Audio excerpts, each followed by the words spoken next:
Hi, Dr. Goodwin. Hello, Dr. Dweck. How are you today? Well, thank you. Okay, let me tell my Health Power audience a little bit about you before we begin talking.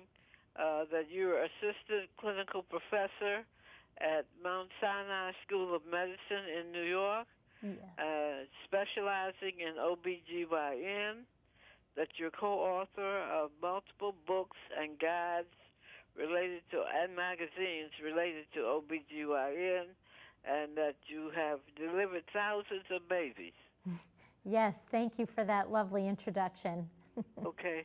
Do you keep count of the number of babies you've delivered? Lost count a long time ago. Okay, all right, but I'm sure you've done very well at that. Uh, Now, let's see. We're going to talk some today about women having babies still, but also at older ages. What's the average age now when women in the U.S. have their first child? Well, the average age has actually gone up, so it's now 26, which has changed significantly over the years. And in part, we attribute this to women really wanting to pursue their educations and careers, and also to the availability of very safe and effective contraceptive methods. Okay. And what was the average, say, 5 or 10 years ago? You know, I don't know the exact number, but certainly less than 26. Okay. So it has gone up. And also, aren't there women having babies or quite a bit older than 26? Oh, sure, sure. So up until what age? Well, I think that varies, and especially with all of the assisted reproductive technologies that we have out there. But certainly I've delivered women who are 50, so Oh, I'm really? sure even older.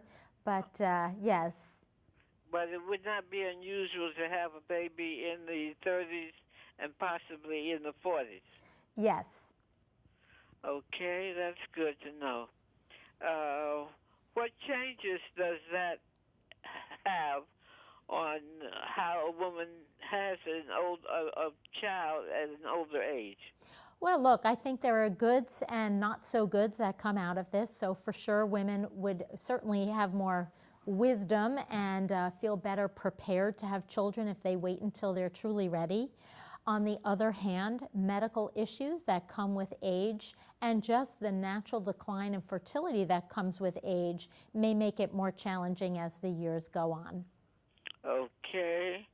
And when in a woman's life do you think she should reassess her birth control or contraceptive options? Right. I think women should continuously reassess their needs because things change through the years.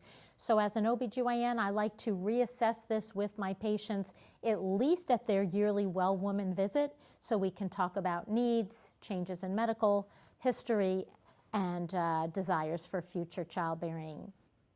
Okay, you made a very important point there about the yearly well woman visit. Yeah, I gather you think that's something all women should do.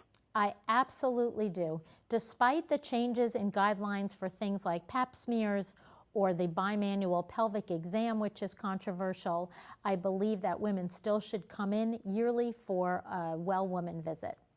Okay. And when a woman comes in for a visit, what are the key questions she should be asking the OBGYN?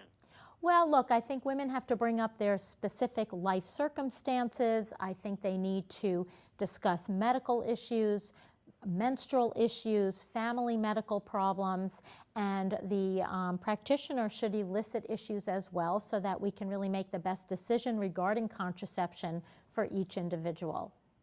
Okay.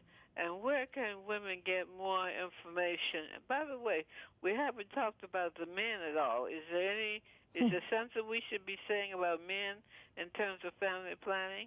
Well, look, men need to be part of the equation. So absolutely, they should be part of the conversation. And I think that who knows what's on the horizon for male birth control, but since the condom is the only availability and vasectomy is the other availability for men right now, I think we really have to empower women to take this matter into their hands and consider some of these options we've discussed. Okay. And where can women women get more information about contraceptive planning? Well, women certainly can speak to their doctors. I think the LARCs, the long-acting reversible contraception, specifically the Skyla IUD for young women, is a very important thing to learn about, and they can visit skyla-us.com website. I'm sorry, how are you spelling Skylar? Oh, Skyla, S-K-Y-L-A. Skyla.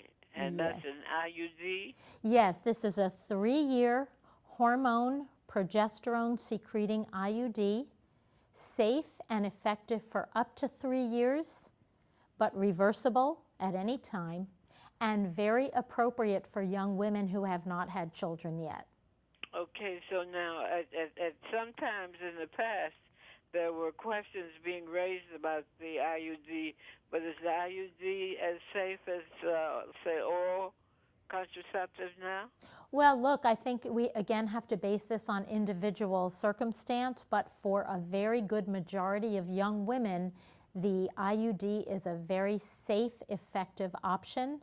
And again, I would encourage women to bring this option to their healthcare provider's attention if they're interested. And did you give me a web address? Yes, the web address is skyla-us.com. SKYLA-US.com. us.com. Correct. Okay, I appreciate that. I enjoyed talking with you, and I hope you did also. And I'm sure our Health Power audience will be pleased to get this additional information. Thank you. My pleasure. Okay, have a good day. Bye-bye.